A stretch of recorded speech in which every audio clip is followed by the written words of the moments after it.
Oke, bismillahirrahmanirrahim. Assalamualaikum warahmatullahi wabarakatuh. Suara saya terdengar, Teh? Kedengeran. Waalaikumsalam warahmatullahi wabarakatuh. Punten tadi pindah device. Oke, bismillahirrahmanirrahim.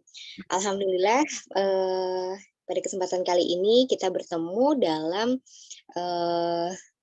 insya Allah dalam keadaan yang sama-sama baik. Kita hari ini mau ngapain nih Bunda Devi? Ada ada pertemuan parental tentang zona kreativa ya? Oke, punten ini Ya, betul. punten ini contekannya nggak bisa dipakai karena ada di handphone. Oke, bismillahirrahmanirrahim. Kita awali pertemuan ini dengan baca bersama-sama. Bismillahirrahmanirrahim.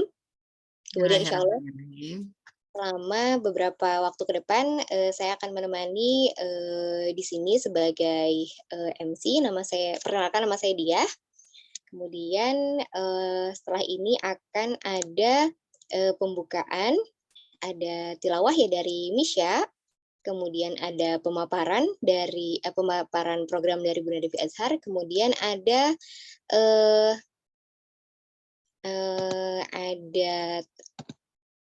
talk show ya dengan Bunda Ratih Sondari, insya Allah kemudian penutup. Oke, langsung saja. Ananda Misha, apakah sudah siap? Kita lihat.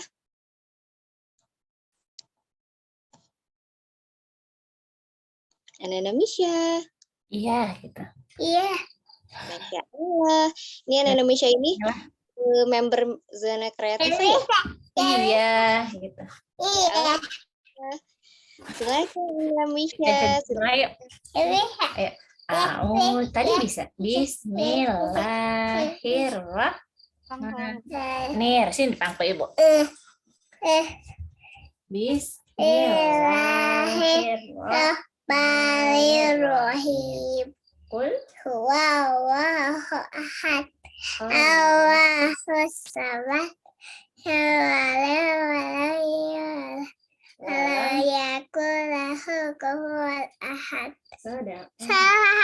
Sadaqallahul azim. Udah gitu. Ini Misha pasti senang sekali melihat ada temannya juga di layar ya. Terima kasih, Mbak. Oke, Masya Allah. Terima kasih Nanda Misha. Semoga kita semua mendapatkan keberkahan setelah mendengarkan ayat suci yang dilantunkan oleh Misha. Amin. Ya, langsung saja setelah ini pembukaan dan pemaparan dari Bunda Devi Azhar. Silahkan Bunda. Oke, terima kasih Bunda Dia yang sudah menemani aku di sini. Apa kabar adik-adik dan bunda-bunda, terutama bunda-bunda, ayah bunda ya, semoga menyimak. Terima kasih sudah hadir di Parent Talk malam ini. Maafkan malam-malam karena mengingat kalau misalnya siang-siang tidak bisa kondusif ya kalau sama anak-anak ya. Nah, semoga ini juga menjadi ajang silaturahim juga, selain sama bundanya juga sama ayahnya. Jadi ayahnya juga tahu ya, oh belajarnya di mana, mainnya di mana ya, di zona kreatif itu seperti apa. Oke, izinkan saya membuka slide. Oke. Bismillahirrahmanirrahim. Assalamualaikum warahmatullahi wabarakatuh. Terima kasih sudah hadir. Izinkan saya akan memaparkan program-program yang ada di zona kreativa. Program ini sebetulnya sudah lama ya. Namanya asalnya Pojok Kreativa, tapi saat sekarang ini kita coba lebih seriuskan, lebih sistematiskan gitu ya si programnya, dan juga yang daftar itu juga kita coba untuk terseleksi gitu ya, orang-orangnya terseleksi, tingkat usianya juga. Kemudian apa sih zona kreativa ini? Mungkin selama ini ibunya aja yang suka datang ke sini. Mungkin ayahnya tidak tahu ya apa gitu zona kreativa ini. Terus mainnya di mana gitu ya. Jadi zona kreativa ini tempat belajar dan bermain anak-anak dan mengutamakan terutama itu anak-anak itu bahagia, happy gitu ya. Jadi yang main ke sini tuh pokoknya anaknya kudu senang gitu, kudu happy. Kemudian kita juga mencoba anak-anak itu dilatih untuk mandiri, untuk berkreativitas juga, dan tentunya di FK ini juga kita coba tekankan ke pendidikan agama yang baik gitu ya. Jadi hal-hal kecil kita coba berikan di sini. Mulai dari bagaimana menyapa guru gitu ya, memberi salam, kemudian menyapa temannya gitu. Kemudian apa sih sebenarnya target pencapaian dari anak-anak bermain di sini? Sebenarnya tidak panjang lebar, sebenarnya sederhana. Jadi kita ingin menggali ide di sini dan kreativitas anak melalui seluruh sensori motoriknya ya. Jadi kita menstimulasi anak ini bagaimana bisa terstimulasi gitu. Tapi dengan hal-hal yang sederhana, dan kita coba di semester ini lebih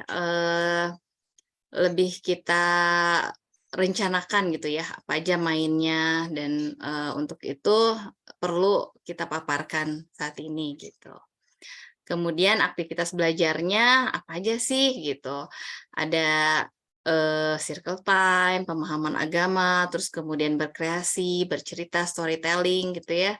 Kemudian di setiap kegiatan itu pasti kita ada aktivitas motorik kasarnya, berolahraga dengan senam lah, atletik lah. Kemudian kita juga ada eksperimen, outing, dan tentunya terakhir kita akan coba pameran karya. Jadi semua hasil-hasil karya dari anak-anak ini kita coba pamerkan di akhir semester nanti gitu ya. Dan tentunya kita coba akan memberi laporan juga setiap bulannya kepada orang tua. Jadi seperti besok nih kita akan coba berikan laporan di bulan Juli itu seperti apa. Itu. Kemudian di bulan Agustus ini temanya itu adalah tentang fauna. Ini jadwalnya besok itu kita akan bermain dengan warna, dengan apa sih namanya, cat ya. Kemudian di tanggal 7 kita ada outing, eksperimen, dan juga tentunya nanti ada kreasi. Kemudian di rencana belajarnya, jadi setiap bulan itu kita akan berbeda-beda temanya.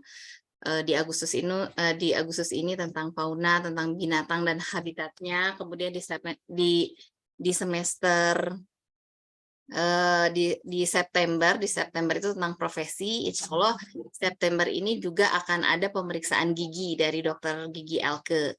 Jadi kita akan mengenalkan profesi dan ada juga pemeriksaan gigi. Terus outingnya juga kita akan coba untuk ke apa sih namanya, Dirgantara ya. Tuh. Di Oktober ada tema alam dan lingkungan, November angka, di Desember buah dan sayur. Jadi untuk rencana di semester ini ada 5 bulan ya, 5 bulan. Semoga ini terlaksana dan terrealisasikan. Kemudian kami meminta komitmen setiap kehadiran didampingi oleh orang tua atau pendamping gitu ya. Karena kerjasama antara orang tua juga sangat penting ketika aktivitas bermain dan belajar gitu. Kemudian setiap anak itu mengikuti kelas dengan aktif ya. Jadi kita juga coba stimulasi terus. Misalnya kalau diem, kan ada juga ya anak yang diem gitu ya. Tapi kita coba, tapi insya Allah sih setelah 1 bulan kemarin kita bermain gitu ya, anak-anak tuh alhamdulillah pada aktif, hebat lah insya Allah ya semuanya. Kemudian kita juga kerjasama melakukan laporan perkembangan masing-masing anak saat di rumah juga. Jadi sangat terbantu untuk kita menangani harus bagaimana kita di tempat bermain di zona kreativa ini. Kemudian saya juga menginfokan tentang di Familia Creativa, di zona kreativa ini tuh ada beberapa fasilitator. Jadi ada Bunda Eka, di sini Bunda Eka belum bisa on kamera, jadi ada Bunda Eka, ada Bunda Nisa, ada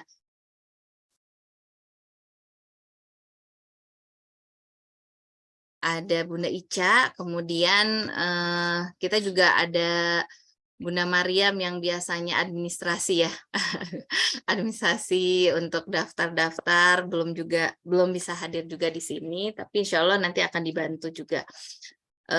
Insya Allah di minggu depan kan kita ada outing, seperti janji dari zona kreativa, setiap peserta akan mendapatkan name tag, akan mendapatkan ID card juga, terus apa sih namanya, laporan yang bulan Juli kemarin, dan juga kaos zona kreativa. Jadi insya Allah pas outing udah pada pakai itu ya, kaos ya. Gitu, mungkin itu aja pemaparan dari saya. Kalau misalnya nanti ada yang perlu dipertanyakan, mangga silahkan, tapi enggak sekarang ya, karena sekarang kita udah kedatangan psikolog kita yang biasa menemani Pojok Kreativa ya, Bunda Ratih Sondari. Kita akan coba belajar dulu nih, Ayah Bunda belajar dulu tentang bagaimana menumbuhkan stimulasi di usia anak 2 sampai 5 tahun ya. Mangga Teh Diah itu aja, Bunda Diah itu aja pemaparan dari saya. Kalau misalnya ada yang mau ditanyakan tentang program itu bisa menyusul ya, bisa sambil kita gitu. Mangga silahkan Teh Diah, terima kasih. Sekian dari saya. Assalamualaikum warahmatullahi wabarakatuh. Waalaikumsalam warahmatullahi wabarakatuh. Masya Allah, ternyata ini Pojok FK sudah berkembang luar biasa ya. Saya dulu taunya Pojok FK, sekarang Masya Allah sudah jadi zona kreativa. Semoga makin sukses dan lancar terus ya, mendampingi anak-anak untuk mendapatkan kegiatan yang baik dan juga pendidikan Islam yang komprehensif ya. Bismillah, kita mulai saja. Saya bantu bacakan dulu. Alhamdulillah di sini sekarang sudah hadir Bunda Ratih Sondari yang akan mengisi parental. Saya baca flash CV-nya sebentar. Bunda Ratih Sondari ini tinggal di Ranca Ekek di Jalan Kiai Haji Ahmad Syadili. Kemudian beliau lulus dari Universitas Pajajaran. Strata satunya. Kamu lagi Zoom tuh. Magister profesinya juga di Universitas Pajajaran. Bunda Ratih ini aktif di berbagai macam kegiatan dan juga praktik psikologi sejak tahun 2000 sampai sekarang ya, 2011 sampai sekarang, Masya Allah. Mangga silahkan Bunda Ratih Sondari. Terima kasih Bunda Diah. Assalamualaikum warahmatullahi wabarakatuh. Selamat malam Ibu-Ibu dan mungkin ada Ayah juga yang hadir. Terima kasih telah hadir malam ini. Insya Allah selama 30 menit ke depan, benar ya waktu saya 30 menit, kita akan sharing tentang bagaimana cara menstimulasi. Ya, biasanya saya suka kelebihan, nanti tolong diingatkan ya Ibu Moderator. Tapi sama Bunda Devi juga alhamdulillah udah dikasih spare waktu katanya. Mudah-mudahan bisa efektif pembahasan kita malam ini. Insya Allah selama antara 30 menit sampai 1 jam ke depan ya, kita akan membahas tentang memahami perkembangan anak usia 2-4 tahun dan cara stimulasinya.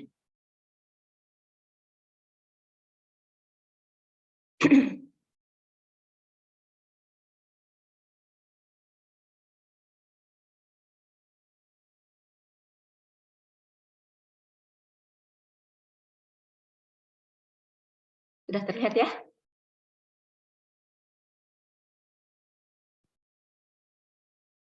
Sudah. Sudah, Bun. Ya, terima kasih. Bentar, ini mau digeser. Oke. Ya, selama insya Allah 30 menit ke depan kita akan membahas apa saja. Pada malam ini saya akan membahas apa itu perkembangan, karena kita akan membahas perkembangan anak, jadi perlu tahu apa sih itu perkembangan. Nah, perkembangan apa saja yang akan dibahas? Insya Allah kita akan membahas perkembangan fisik, perkembangan kognitif dan bahasa, perkembangan emosi, perkembangan sosial, dan perkembangan moral pada anak yang berusia 2-4 tahun. Nah, dari pembahasan ini nanti kita akan menjawab ini. Jadi bagaimana cara mengoptimalkan perkembangan anak usia 2-4 tahun. Sebelum tahu bagaimana cara menstimulasi dan mengoptimalkannya, tentunya kita perlu tahu dulu apa saja milestone dari perkembangan anak usia 2-4 tahun. Nah, pertama saya akan bahas dulu apa itu perkembangan, agar kita samakan dulu persepsinya tentang perkembangan. Apa itu perkembangan? Perkembangan adalah proses perubahan yang teratur pada pikiran, perasaan, perilaku yang dihasilkan dari proses pematangan, pengalaman, dan pembelajaran yang polanya dapat diprediksi sesuai usia anak. Jadi di sini sudah saya bold ya, dan diperbesar juga. Jadi dalam suatu perkembangan itu perubahannya teratur. Jadi dia tidak akan lompat maju mundur perubahannya itu. Dan perubahannya ini dipengaruhi oleh pematangan itu contohnya pada perkembangan fisik. Jadi pada perkembangan fisik itu tidak bisa misalnya bunda-bunda menstimulasi anaknya agar bisa cepat jalan di usia 6 bulan. Itu tidak mungkin, tetap ada polanya. Jadi harus mengikuti kematangan fisiknya. Juga dipengaruhi pengalaman. Oleh karena dipengaruhi pengalaman, nah ini yang akan kita stimulasi, karena perkembangan ini juga dipengaruhi pengalaman dan pembelajaran. Jadi bagaimana sih kita sebagai orang tua memberikan pengalaman dan pembelajaran kepada anak untuk bisa mengoptimalkan perkembangannya. Dan polanya ini juga dapat diprediksi sesuai usia. Jadi biarpun kita memberikan pengalaman dan pembelajaran, tetap nanti akan mengikuti pola usianya. Jadi biarpun bunda berusaha menstimulasi sebaik mungkin, misalnya anak 4 tahun, sama bunda sudah mau diajarkan algoritma, yang nggak akan bisa, tetap ya nanti ada bisa diprediksikan sesuai usia. Biarpun waktu itu pernah sih saya lihat ya di TV, ada anak usia segitu yang dia sudah bisa mengerjakan soal limit diferensial, kalau nggak salah itu ada anak-anak yang jenius yang tertentu ya, tapi secara umum ya anak-anak dia akan mengikuti pola perkembangan sesuai dengan usia kronologisnya. Nah, faktor apa saja yang mempengaruhi perkembangan anak? Perkembangan anak itu dipengaruhi 2 faktor. Yang pertama faktor genetik, dan yang kedua faktor lingkungan. Faktor genetik ini dia mempengaruhi potensi atau kapasitas anak yang sudah dibawanya sejak lahir. Dan ini tidak bisa diubah lagi setelah anak lahir ya. Jadi proses ketika mulai dari pembuahan dan selama anak dalam kandungan, apa yang ibu makan untuk menutrisi anak, lalu misalnya kegiatan-kegiatan yang ibu lakukan, terus apakah ibunya stres atau tidak, atau misalnya ibu ternyata misalnya tidak tahu lagi hamil, terus mengonsumsi obat tertentu sehingga mempengaruhi perkembangan otak anak, ini juga nanti kalau udah lahir ya nggak bisa diapa-apain. Faktor berikutnya adalah lingkungan. Nah, ini yang bisa kita upayakan. Lingkungan ini berupa pengalaman yang diperoleh anak melalui interaksi seperti pengasuhan, asupan nutrisi, proses belajar, dan sosialisasi. Nah, ini pengasuhan, asupan nutrisi ini kan bisa kita upayakan sebagai orang tua, proses belajar juga, dan sosialisasi. Di antaranya seperti yang bunda-bunda lakukan, mengikutkan anak-anaknya di zona kreativa, selain untuk proses belajarnya, stimulasi tadi ya motorik dan sensoriknya, juga nanti untuk sosialisasinya, karena anak-anak nanti akan ketemu dengan teman-teman sebayanya. Oke, kayak tinggal pakai apa? Nah, di sini Ketemu di sana kayaknya. kita lihat misalnya highlight stimulasi yang tepat bisa mengoptimalkan pengfungsian potensi anak.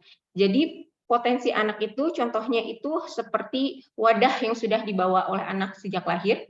Nah, belum tentu potensi ini bisa optimal. Misalnya potensi anaknya itu sebesar ember. Tapi kalau kita memberi stimulasinya kita ibaratkan air yang diisi ke dalam ember itu. Kalau kita hanya mengisi 1 gayung, ya berarti masih banyak ya potensi yang tidak digunakan, jadi sia-sia. Atau bisa jadi kapasitasnya itu 1 ember, tapi kita mengisinya 1 kolam renang ya, tumpah gitu tetap.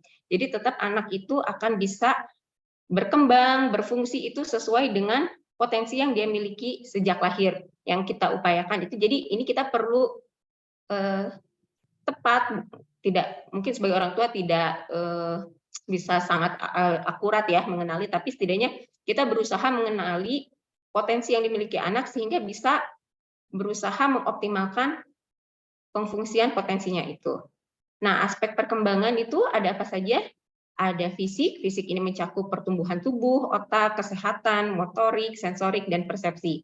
Lalu kognitif itu mencakup kemampuan mengarahkan perhatian, berpikir, mengolah informasi, mengingat. Bahasa itu mencakup kemampuan untuk menyimak, berbicara, dan berkomunikasi. Lalu ada perkembangan emosi. Perkembangan emosi ini mencakup pengenalan anak terhadap emosi yang dia rasakan, emosi yang dirasakan orang lain, terus dia juga bisa menyadari emosi yang dirasakannya dan bisa mengekspresikan emosinya sesuai dengan norma yang ada di lingkungannya. Lalu perkembangan sosial ini mencakup keterampilan untuk menjalin relasi sosial, memahami norma sosial, menyesuaikan diri dengan lingkungan sosialnya, lalu mengantisipasi masalah sosial, dan berempati kepada orang lain. Dan yang terakhir yang akan dibahas adalah perkembangan moral. Perkembangan moral ini mencakup pikiran, perasaan, dan perilaku mengenai hal yang benar dan salah. Internalisasi nilai-nilai moral dan agama itu dibahas dalam perkembangan moral. Antara satu aspek dengan aspek lain ini tidak bisa benar-benar dipisahkan ya. Jadi karena bagaimanapun semuanya itu ada di dalam satu jiwa, satu diri, satu tubuh anak. Jadi antara fisik, kognitif, bahasa, emosi, sosial, dan moral itu akan ada saling keterkaitannya. Jadi mungkin jika ada masalah di salah satu perkembangan bisa berpengaruh juga terhadap perkembangan yang lainnya. Kita bahas pertama yang perkembangan fisik. Apa saja sih milestone perkembangan fisik anak usia 2-4 tahun dan bagaimana cara menstimulasinya? Milestone perkembangan fisik bisa Bunda lihat di sini. Saya bahas secara umum saja ya. Kalau misalnya mau dibuat detail, ini bisa untuk satu tahapan usia saja bisa sangat panjang. Ini secara umum saya kaitkan juga dengan nanti ya kegiatan-kegiatan di zona kreativa di usia 24-30 bulan itu secara umum anak-anak sudah bisa memegang krayon dengan jempol dan telunjuk. Jadi memegang dengan jempol dan telunjuk itu megangnya gini ya, tidak menggenggam. Kalau misalnya anaknya usia 24-30 memegang krayonnya masih gini, ketika nulis dia megangnya gini. Nah, ini berarti mungkin dia ada keterlambatan pada perkembangan motorik halusnya, perlu distimulasi lebih lanjut karena di usia ini harusnya sudah bisa dengan jari, memegang dengan jari dengan 3 jari sebenarnya, 2 atau 3 kalau krayon kadang gini bisa. Lalu bisa dengan krayon tersebut menggambar garis horizontal. Jadi sudah bisa membuat garis horizontal yang lurus kalau di usia 24-30. Pada perkembangan otaknya, di sini ia mengalami, di sini nanti ya mudah-mudahan tidak pusing saya ada menulis istilah-istilah ini hanya memudahkan saja karena slide-nya kecil tapi yang ditulis harus banyak, jadi saya persingkat dengan istilah-istilah, tapi insya Allah nanti saya jelaskan. Seperti ini ada myelination frontal lobe, itu maksudnya pembungkusan sel otak dengan selaput mielin yang berfungsi untuk mempercepat hubungan antar sel saraf. Nah, myelination frontal lobe ini, frontal lobe itu lobus bagian frontal ini yang mendasari kapasitas anak untuk bisa meregulasi diri. Meregulasi diri itu apa? Meregulasi diri itu contohnya kemampuan anak untuk mengontrol diri. Jadi di usia 24-30 bulan, otak anak itu mulai mengalami pembungkusan sel-sel sarafnya itu dengan selaput mielin, sehingga di situ dia mulai bisa mengontrol diri, dan makanya pada usia ini start juga anak untuk toilet training. Karena dasar dari toilet training itu kan dia bisa mengontrol diri, ngontrol kapan nahan, kapan keluar. Silahkan keluarkan kalau sudah masuk toilet. Jadi secara umum dimulai usia 24 bulan. Dan ini berkaitan juga nanti dengan perkembangan bahasanya, dia harus sudah bisa bicara, dengan perkembangan emosinya juga, jadi saling berkaitan. Dan nanti juga kalau misalnya ini start kalau bunda-bunda mau mulai menerapkan aturan kepada anak di usia 24-30, memberitahu mana yang boleh, mana yang tidak. Usia 24-30 itu anak mulai bisa mengikuti latihan ya, tapi bukan berarti dia selalu bisa mengikuti aturan, tapi dia sudah mulai bisa dilatih untuk mengikuti aturan, untuk menyesuaikan diri dengan lingkungan, karena di sini dia mulai bisa meregulasi diri, otaknya itu mulai bisa mengatur dirinya untuk mengikuti aturan yang ada di lingkungan. Nah, usia 30-36 bulan, itu kalau dari motorik halusnya udah mulai bisa menggambar lingkaran, lalu motorik kasarnya dia bisa melompat di tempat. Melompat di tempat ini berhubungan dengan nanti keseimbangan tubuh. Keseimbangan tubuh itu nanti dasar untuk fokus. Jadi kalau misalnya nanti bunda-bunda mengeluh, kenapa ya anak saya kok nggak bisa fokus? Coba dicek keseimbangan tubuhnya. Gimana melompatnya? Bisa nggak dia melompat dengan seimbang? Gitu. Itu bisa dicek juga. Terus dari self-care-nya, self-care itu kemampuan untuk merawat diri sendiri, itu dia ketika berpakaian dia sudah bisa melepas celana sendiri. Jadi pada usia ini juga kalau misalnya mau mulai mengajarkan toilet training, itu dia udah bisa ya depan kamar mandi lepas celana sendiri terus masuk toilet, itu udah bisa. Dan di usia ini nanti gigi, susu sudah tumbuh lengkap ya kan. Ini saya bahasnya judulnya perkembangan fisik, jadi tidak hanya motorik halus dan motorik kasar yang dibahas, jadi secara umum fisiknya apa saja. Lalu di usia 3 tahun, nah kalau tadi 24-30 bulan kan krayon itu kan lingkarannya lebih besar, tapi di 3 tahun anak sudah bisa memegang pensil itu lingkarannya lebih kecil. Motorik halusnya harus sudah lebih terlatih, itu dia sudah mulai bisa memegang pensil dengan jempol dan telunjuknya, atau ya 3 jari. Kalau misalnya megangnya masih digenggam, berarti ada keterlambatan dalam perkembangan motorik halusnya. Terus mulai bisa juga menggunting kertas, jadi terbagi 2 kertasnya, tapi belum bisa rapi benar-benar ngikutin garis ya, baru dia bisa menggerakkan menggunting kertas, terus bisa menggambar tanda plus, bisa menuangkan air sendiri kalau mau minum, bisa menggunakan alat makan, dan bisa menggunakan toilet sendiri. Jadi tadi start toilet trainingnya itu di sekitar usia 24-30 bulan, dan diharapkan pada usia 3 tahun sudah bisa menggunakan toilet sendiri. Di usia 4 tahunnya itu anak sudah bisa menggunakan pakaian sendiri dengan bantuan. Dengan bantuan itu maksudnya masih misalnya kalau kaos dipakai nanti dia tangannya udah tahu gitu, tangannya kemana, kakinya kemana. Jadi dengan bantuan, atau misal mengancingkan bajunya juga kalau usia 4 tahun itu masih perlu bantuan. Terus usia 4 tahun itu sudah mulai bisa menulis huruf yang sudah dikenal. Jadi huruf biasanya yang paling mudah dikenal itu ya huruf-huruf yang pada namanya sendiri, atau huruf A lah paling familiar, setidaknya A, B, C itu dia udah mulai bisa. Jadi ini tadi basicnya sebelum mengajarkan huruf, si anak tadi udah bisa dulu bikin horizontal, udah dulu bisa bikin lingkaran, udah bisa bikin tanda plus, karena banyak huruf yang merupakan kombinasi dari bentuk-bentuk dasar itu. Lalu dia juga mulai bisa meniru, menggambar desain yang sederhana, jadi yang masih sederhana sekali. Nah, keterampilan motorik itu berkembang dalam urutan tertentu yang sangat tergantung pada kematangan fisik, seperti tadi saya sampaikan di depan ya. Jadi nggak bisa dipercepat karena sangat berkaitan dengan kematangan fisiknya. Lalu berhubungan juga dengan konteks, pengalaman, dan motivasi. Nah, fasilitas yang diberikan orang tua dan juga budaya bisa memengaruhi kecepatan perkembangan motorik di usia dini. Ini maksudnya apa? Contohnya ya, kalau di budaya kita, budaya Indonesia itu masih, kalau saya lihat ya di lingkungan sekitar masih ada kadang ibu-ibu yang anak usia 2-4 tahun itu masih suka misalnya disuapin kalau makan. Tadi kan misalnya diharapkan usia 3 tahun itu sudah bisa makan sendiri ya, menggunakan alat makan. Kalau misalnya dari kecil si anak tidak diberikan kesempatan untuk makan sendiri, ya jadinya nggak berkembang kemampuannya gitu. Jadi biarpun milestone-nya di usia segitu sudah diharapkan bisa makan sendiri atau bisa berpakaian sendiri. Kalau misalnya orang tuanya tidak menstimulasi, tidak membiarkan, ya tidak berkembang.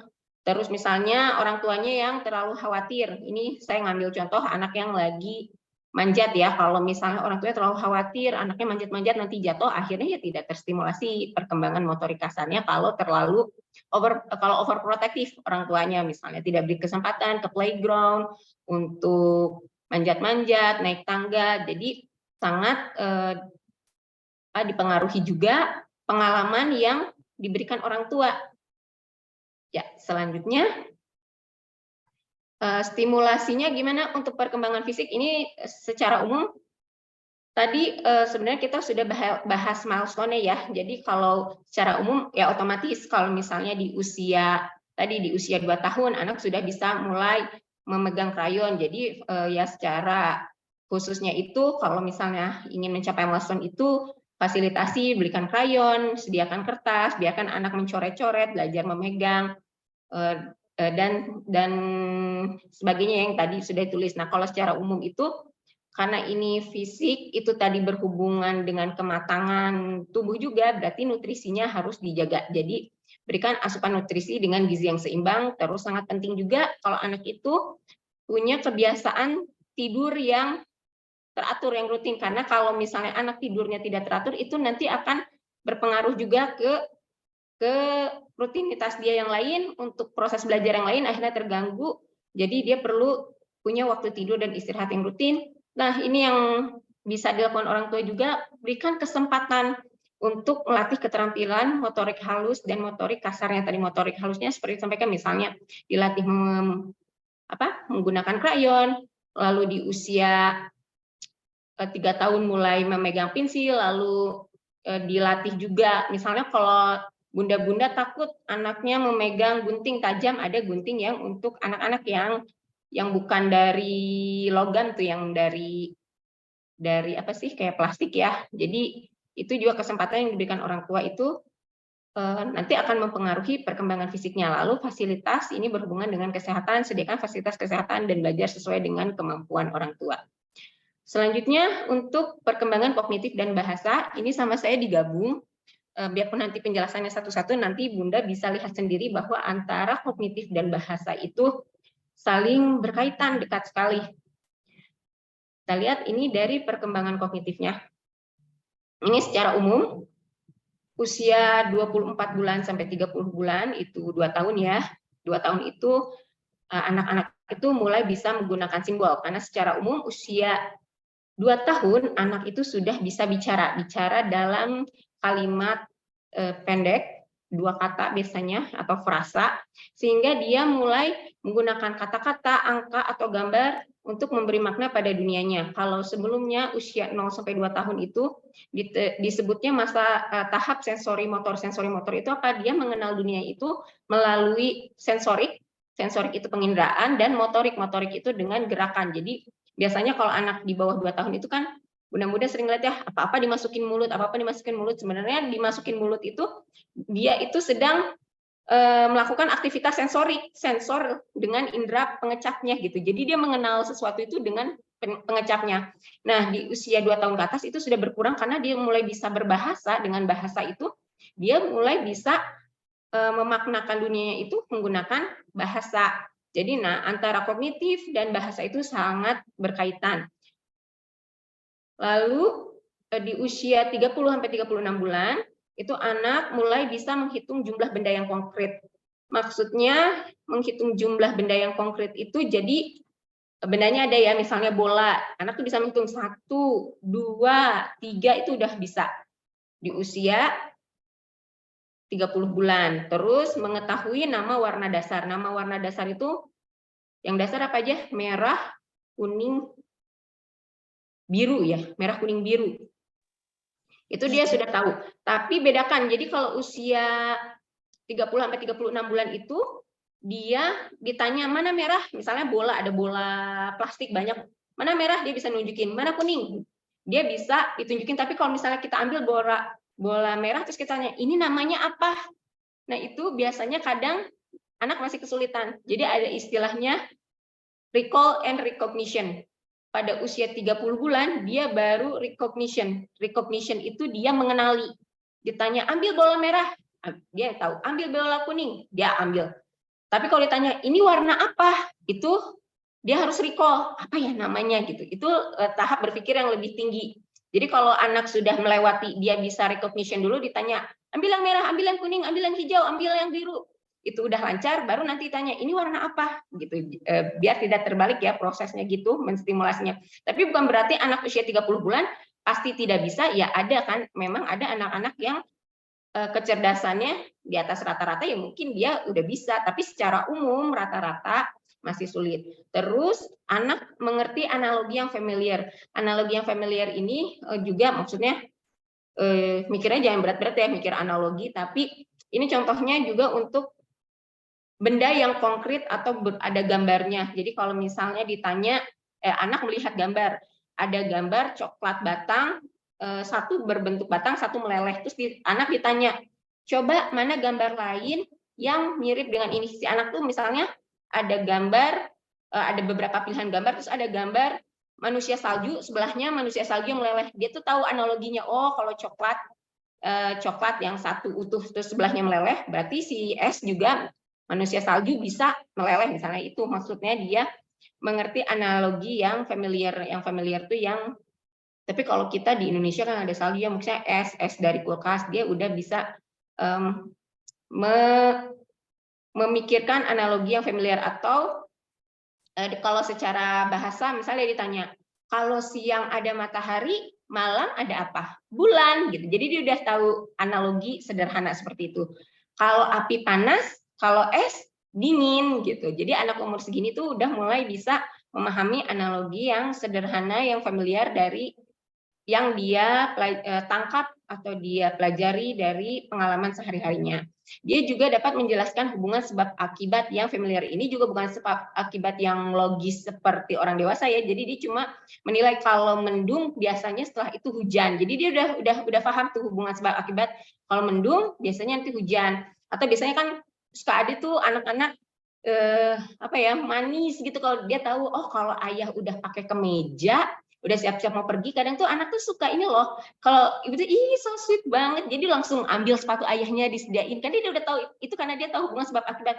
Kalau ayah udah pakai baju kerja berarti mau pergi, diambil sepatunya gitu. Atau kalau bundanya udah pakai kerudung pasti mau keluar, langsung dia ikut gitu, mau kemana. Atau kalau di rumah biasanya bundanya nggak pernah pakai lipstik, begitu pakai lipstik dia udah tahu sendiri bunda mau kemana. Nah itu maksudnya hubungan sebab akibat tuh yang simpel-simpel gitu, bukan yang kompleks seperti orang dewasa, tapi dia bisa melihat bahwa antara satu peristiwa dengan peristiwa lainnya itu ada hubungan sebab akibat, tapi yang sederhana, yang familiar, yang biasa dia lihat di kehidupan sehari-hari. Terus dia juga mulai bisa lebih akurat dalam mengukur keadaan emosional orang lain. Contohnya ya mengenal ekspresi dari bundanya sendiri. Jadi anak itu dengan melihat wajah bundanya, dia tahu bundanya ini lagi marah atau lagi senang. Melihat muka saudaranya, jadi dia bisa membedakan apakah lagi senang atau sedih, tapi yang sederhana gitu. Tapi dia bisa mengukur, oh bunda lagi marah nih, oh bunda lagi senang. Nah di usia 3 tahun, di 3 tahun ini kalau dari bahasanya kayaknya berat banget ya. Anak memahami sifat simbolis dari gambar, peta, dan model skala. Ini maksudnya, jadi kalau misalnya ada simbol, kalau permainan anak tuh kan petanya tuh masih peta apa ya? Yang pakai pensil menelusuri jejak, misalnya nanti ada simbol kalau pohon, oh berarti ini simbol untuk di sini ada hutan, misalnya udah dikasih tahu yang ada pohonnya, atau dia tahu simbol rumah sakit gimana, simbol yang gedung, oh ini perkantoran. Jadi simbol-simbol di peta sederhana itu dia udah bisa memahami simbol-simbol itu. Atau simbol kayak di WhatsApp itu kan ada emoticon ya, itu dia sudah bisa memahami juga. Jadi si emoticon itu simbol dari apa. Terus model skala ini maksudnya kalau misalnya ada benda-benda yang di dunia nyata ukurannya besar, lalu dibikin yang mini-mininya, itu dia juga sudah memahami gitu. Lalu anak juga mulai memiliki ingatan autografis. Ingatan autografisnya apa? Jadi di usia 3 tahun itu dia bisa ditanya, misalnya namanya siapa, umurnya berapa, nama papanya siapa, nama mamanya siapa, itu ini ya, autografis yang berhubungan dengan identitas dirinya. Terus mulai bermain pretend play. Pretend play ini termasuk yang penting, aspek penting dalam perkembangan anak, baik nanti di kognitifnya, di emosi, di bahasa, di sosial, di moral. Ini bisa menstimulasi hampir semua aspek perkembangan. Pretend play itu apa? Pretend play itu kalau kita mau orang Sunda teh, misalnya anjang-anjangan, main ibu-ibuan, main guru-guruan, main dokter-dokteran, main polisi-polisian. Jadi dia pretend play, bermain pura-pura. Ini penting untuk misalnya dari perkembangan kognitifnya. Kenapa penting? Berarti dia semakin banyak jenis pura-pura yang dia lakukan, berarti makin banyak pengetahuan dia. Oh, saya tahu tentang jadi ibu gimana, jadi guru gimana, jadi dokter gimana, jadi polisi gimana, jadi pilot gimana gitu. Dan ketika pretend play itu kan anak bermain pura-pura, dia berkomunikasi ya dengan temannya. Nah, itu juga menstimulasi perkembangan bahasanya. Terus nanti dalam komunikasinya, dalam percakapannya itu dia latihan untuk mengembangkan keterampilan sosialnya. Terus mungkin nanti kalau misalnya main dokter-dokteran, ada pasiennya sakit, dia latihan bagaimana sih berempati. Terus kalau orang sakit gimana, itu kan melatih emosinya. Jadi pretend play ini penting ya untuk perkembangan anak. Dan kadang tuh kalau saya ada bunda-bunda yang suka ngeluh anak rumahnya, aduh rumah berantakan, pusing, kursi semua dijejerin, dibilang jadi kereta misalnya. Berantakan, itu anaknya lagi pretend play karena mesti kalau di saya kan di Rancakek dekat stasiun, jadi si anaknya senang semua jadi kereta, si kursi dijejerin jadi kereta. Begitu bundanya lihat berantakan. Kalau dari sisi orang tua ngelihatnya tuh pusing, berantakan, tapi sebenarnya itu bagus loh Bun untuk perkembangan imajinasi anak, kreativitas anak, perkembangan bahasanya, perkembangan sosialnya gitu ketika dia pretend play gitu. Nah, selanjutnya juga anak mulai bisa melakukan perhitungan dengan menggunakan gambar. Jadi kalau tadi kan di usia 30-36 itu dia menghitung konkret benda ya, misalnya bola atau balok. Kalau ini cuma kalau di buku-buku anak itu suka ada ya cuma gambar. Kayak di worksheet-worksheetnya Familia Kreativa kan suka ada gambar-gambar. Nah, itu dia mulai bisa menghitung yang tidak konkret tapi gambar gitu. Coba hitung ada berapa apelnya, ada berapa jeruknya. Kalau misalnya apel tambah jeruk jadi berapa, dia udah bisa mulai menghitung dari gambar. Nah, di usia 4 tahun dia bisa mengklasifikasi berdasarkan 2 kriteria.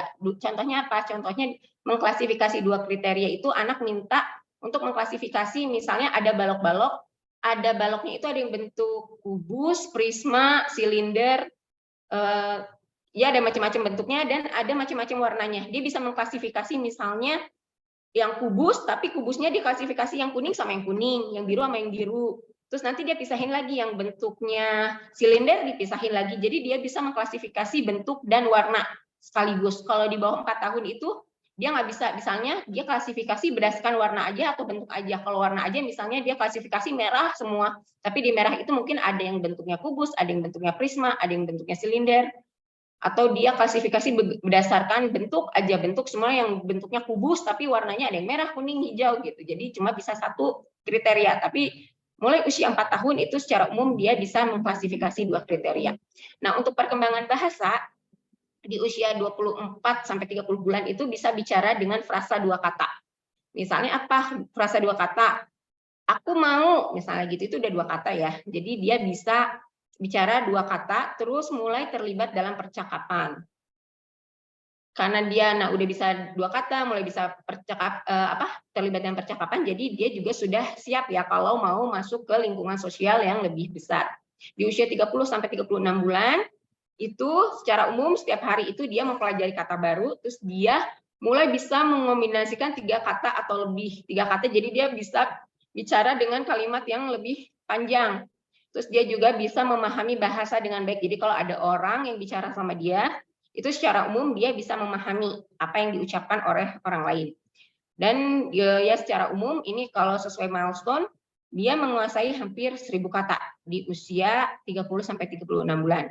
Ketika 3 tahun, dia kemampuan kosakata, tata bahasa, dan sintaks. Apa sih sintaks itu? Sintaks itu adalah kemampuan untuk menggabung-gabungkan kata menjadi kalimat. Jadi kemampuan dia untuk menyusun kalimat lisan, itu udah semakin baik. Lalu muncul emergent literasi. Apa sih emergent literasi? Emergent literasi itu adalah pengetahuan, keterampilan, dan sikap yang mendasari kemampuan membaca dan menulis.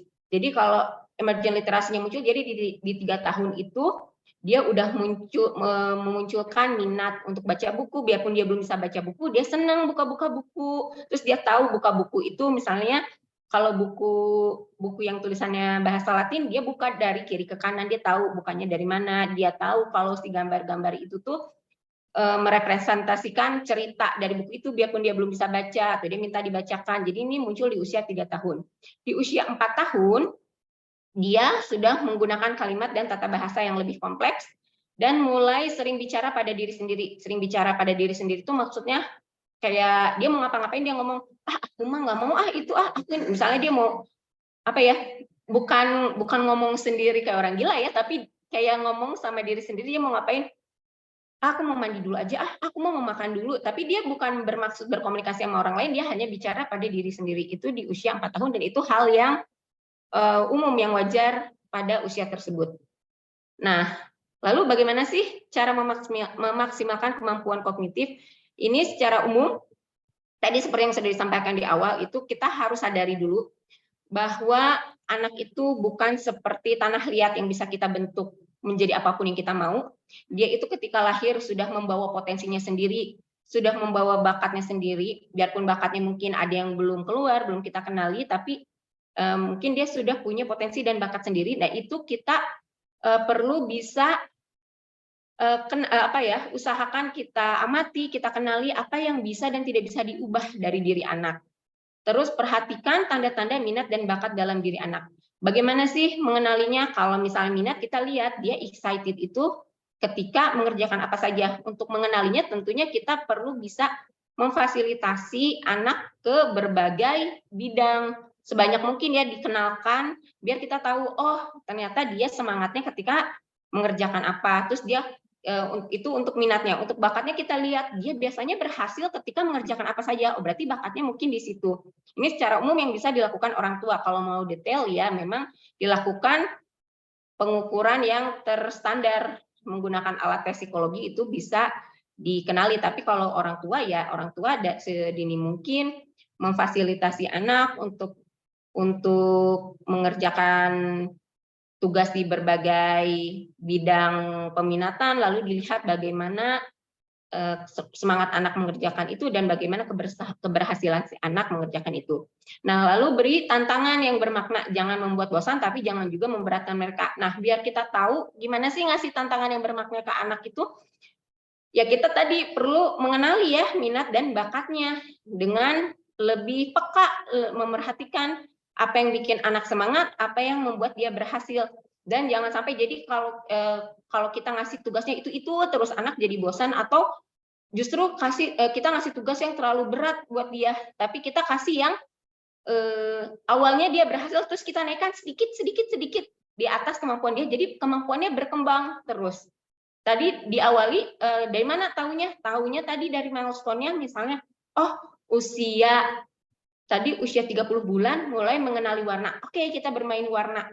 Bermain warnanya tadi start mulai ditanya anak mana yang merah, mana yang kuning, dari bola, di apa tuh, sampai nanti baru ditanya ini warnanya apa gitu. Tapi kalau terus-terusan ditanya mana merah, mana kuning kan bosan ya anak. Jadi sedikit-sedikit. Tapi kalau dari awal langsung tanya ini warna apa, dia nggak tahu. Dari awal dia udah ngerasa ya aku gagal, aku berhasil, aku nggak bisa. Itu bisa menjatuhkan apa istilahnya itu kalau di psikologi self efficacy itu kepercayaan dia terhadap kemampuan dirinya. Jadi itu bisa menurunkan kepercayaan dirinya, membuat dia merasa tidak kompeten. Jadi kita juga perlu berhati-hati menilai apa yang bisa dan tidak bisa dilakukan oleh anak. Bisa dimulai tadi dari milestone-nya di usia kronologisnya, secara umum anak itu bisa apa. Yang ketiga, ajari anak bahwa hambatan utama dari apa yang bisa mereka lakukan adalah ketika mereka mengatakan kepada diri sendiri, aku tidak bisa. Nah, anak-anak ketika misalnya kita ngasih tugas terus dibilang aku nggak bisa, ayo bisa, insya Allah bisa, yuk Bunda bantu. Jadi awal bisa kita dorong dulu bisa. Jadi kita bilang karena kalau misalnya nggak, karena ketika anak bilang tidak bisa, itu dia pasti udah langsung start berhenti berusaha. Itu jadi yang membuat kemampuan dia nggak berkembang. Kemampuannya tidak berkembang itu karena dia tidak mau berusaha. Jadi kita perlu mendorong agar anak mau berusaha dengan meyakinkan dia bahwa kalau dia berusaha, insya Allah akan bisa. Tapi tentunya untuk tugas-tugas yang memang yang rasional ya, yang sesuai dengan kemampuan anak pada umumnya. Nah, ini juga yang penting adalah bagi anak itu mereka belajar mengajukan pertanyaan daripada belajar jawaban dari suatu pertanyaan. Maksudnya apa? Bukan berarti tidak perlu anak itu mengetahui pengetahuan atau wawasan secara umum ya, tapi dia itu belajar. Jadi ketika belajar sama orang tua itu bukan seperti guru yang ngetes. Misalnya apa ya, nanya terus ke anak dan anak harus tahu jawabannya. Nggak harus selalu begitu belajar itu, tapi si anak itu didorong kalau misalnya dia tidak tahu, tidak apa-apa. Dan ketika dia tidak tahu, itu bagaimana sih menanyakannya, bagaimana mencari jawabannya, karena mungkin bisa ya diceritakan dari biografi ya, biografi simpel yang buat anak-anak tentang ilmuwan-ilmuwan. Mereka itu bisa sampai menemukan sesuatu itu diawali dengan rasa ingin tahu, diawali dengan mereka mengajukan pertanyaan. Jadi anak itu dilatih untuk bertanya, tapi bertanya untuk mencari jawaban. Dan emang secara umum usia 24 tahun itu secara natural itu suka bertanya, ini apa, kenapa, nanya terus. Biasanya orang tuanya justru yang sampai nggak sabar ngejawabnya, pusing ditanya terus. Nah, ketika bunda-bunda menjawab, aduh kamu nanya terus, pusing gitu, itu yang bisa mematikan anak untuk bertanya lagi. Akhirnya dia berhenti bertanya, dia takut kalau nanya malah dimarahin atau dianggapnya yang gitu aja ditanyain gitu. Jadi jangan mengucapkan jawaban-jawaban yang mematikan rasa ingin tahu anak, yang membuat anak tidak mau bertanya lagi, karena itu berarti menghentikan perkembangan kognitif mereka.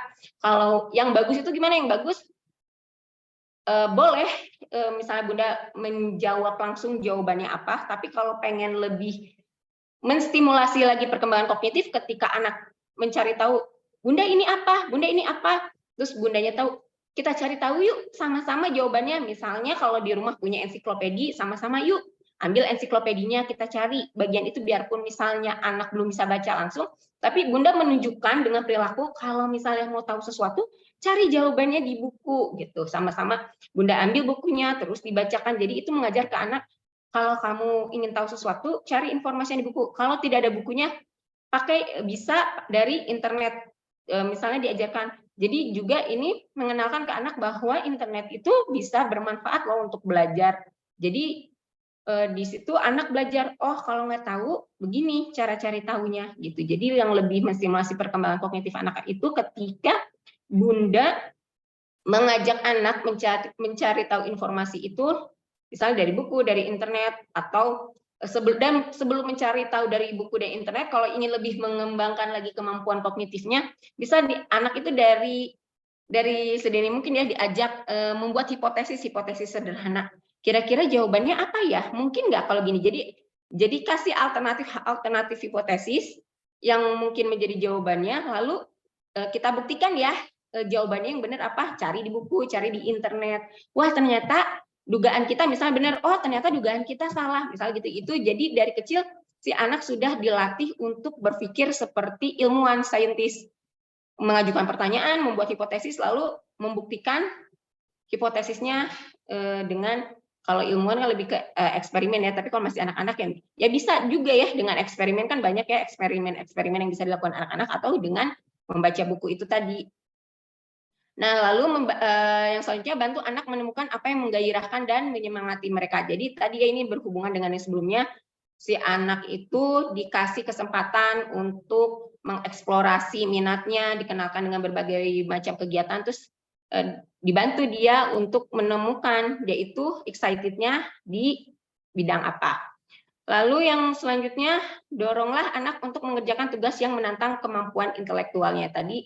Ini jadi bunda-bunda juga perlu mengenali si anak itu sejauh mana sih kemampuan berpikirnya. Coba didorong dia untuk mengerjakan tugas-tugas yang emang menantang kemampuan berpikirnya ya, sedikit-sedikit. Jadi biar nggak bosan, biar berkembang terus. Terus ajari anak untuk bertanggung jawab terhadap keberhasilan dan kegagalan dirinya sendiri. Jadi misalnya ketika anak berhasil atau gagal, itu kita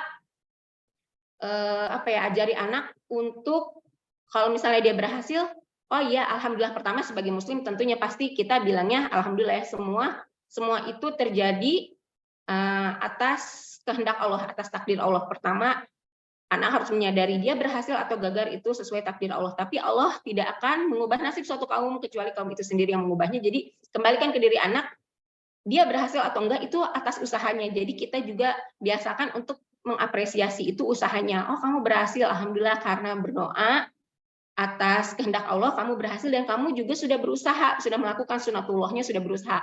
Ketika dia gagal pun kembalikan, oh mungkin memang belum waktunya sekarang atau usahanya belum maksimal gitu. Allah belum menghendaki sekarang kamu berhasil, usaha kamunya juga belum maksimal. Jadi dia diajarin untuk tanggung jawab, jangan agar dia tidak merasa helpless gitu ketika dia gagal, itu dia ngerasa aku mah emang nggak bisa, nggak mungkin gitu. Jadi dan jangan biar anak tidak terbiasa menyalahkan lingkungan, menyalahkan orang lain juga. Jadi dia belajar bertanggung jawab terhadap keberhasilan dan kegagalannya. Terus ajari anak untuk menunda pemuasan keinginan untuk mendapat imbalan yang lebih baik di masa depan. Ini istilahnya delay gratification. Jadi kalau sedikit-sedikit, kadang kalau anak usia 2-4 tahun itu kan biar mau mengerjakan sesuatu kita suka kasih reward. Nah, rewardnya itu misalnya kalau pakai untuk menunda pemuasan keinginan, yang kalau anak usia 2-4 tahun mah misalnya 3 hari sekali atau paling lama 1 minggu. Jadi dia ngumpulin dulu, misalnya nih setiap kakak menghafal 1 ayat, nanti dapat 1 stiker. Nanti kalau udah kekumpul 5 stiker, baru bisa ditukar jadi coklat atau es krim. Jadi dia bukan tiap kali dia berhasil langsung dapat permen, coklat atau apa yang dia mau, misalnya tergantung kontraknya apa, tapi dia latihan nahan dulu untuk nanti kalau udah 5, jadi nahan latihan sedikit-sedikit yang lebih panjang, nanti akan dapat yang lebih besar gitu imbalannya. Itu kalau masih usia 2-4 tahun, dia masih yang konkret. Sebenarnya biar sampai dewasanya itu nanti ketika udah di atas 10 tahun itu dia bisa menginternalisasi bahwa usaha-usaha dia yang lakukan sekarang itu nanti imbalannya di akhirat gitu. Tapi ketika di usia segini tuh dia belajar, oh kalau aku melakukan kebaikan nanti ada imbalannya loh. Kalau nahan-nahan nanti imbalannya ada. Jadi itu untuk melatih itu. Terus ajari anak untuk memahami, menghargai, dan merespon sudut pandang orang lain. Ini juga bagian yang penting untuk perkembangan kognitif, karena anak usia sampai 2-4 tahun itu berpikirnya itu masih negativistik. Apa itu negativistik? Negativistik itu dia berpikir bahwa orang lain itu berpikir seperti diri dia berpikir. Bingung nggak? Jadi dia belum bisa melihat dari sudut pandang orang lain. Dia nganggapnya kalau dia ngelihat, misalnya dia ngegambar. Misalnya gambarnya itu ada di sini. Tapi yang dia liatin, misalnya ke orang tua, Bunda lihat gambar aku. Dia ngeliatinnya yang nggak ada gambarnya. Dalam pikiran dia, kalau dia bisa lihat gambarnya, berarti orang lain juga bisa lihat. Itu maksudnya negativistik. Nah, itu sedikit-sedikit si negativistik itu kan dengan bertambahnya usia 6-7 tahun itu mulai berkurang. Negativistik itu 7 tahun, maksudnya anak ketika usia 7 tahun sudah mulai bisa melihat dari sudut pandang orang lain. Tapi itu perlu dilatih. Bukan yang tiba-tiba setelah 7 tahun dia langsung bisa tring gitu. Dia tahu sudut pandang orang lain, karena kenyataannya banyak loh sampai sekarang orang dewasa yang tidak bisa melihat sudut pandang orang lain, dia hanya melihat dari sudut pandang dia. Mungkin dari kecilnya nggak dilatih. Itu penting untuk dilatih anak itu memahami, menghargai, dan merespon sudut pandang orang lain. Jadi kalau misalnya gini, Bunda yang bilang, mana Bunda nggak lihat, itu gambarnya menghadap kakak, bukan menghadap Bunda. Di balik Bunda tidak bisa lihat. Misalnya, jadi anak itu dibiasakan untuk melihat dari sudut pandang orang lain, dan ini nanti sangat berhubungan juga dengan perkembangan emosi dan sosialnya untuk berempati sama orang lain. Jadi empati itu ada dua aspek. Aspek pertamanya aspek kognitif, dia bisa melihat dari sudut pandang orang lain. Aspek keduanya itu dia bisa menunjukkan afeksi, bisa menunjukkan rasa kasihan. Jadi ada aspek kognitifnya dan emosinya. Dari kognitifnya, dia untuk bisa berempati sama orang lain, dia mesti bisa lihat, oh orang itu ketika, misalnya kalau aku mukul orang itu ngerasa sakit loh. Jadi gimana sih nyadarinnya? Ketika misalnya dia kepukul sama teman, sakit nggak? Kalau ada dipukul sakit, orang lain juga sakit loh dipukul. Jadi jangan mukul orang lain ya, gitu. Suka nggak temenan sama, misalnya bilang, suka nggak, apa ya, kadang susah kan membuat anak paham. Misalnya anak umur 2-4 tahun itu masih suka, belum bisa, emang secara umum belum bisa mengendalikan perilaku ya, masih dalam proses dia munculkan tadi ya regulasi dirinya, yang myelination frontal lobe-nya baru.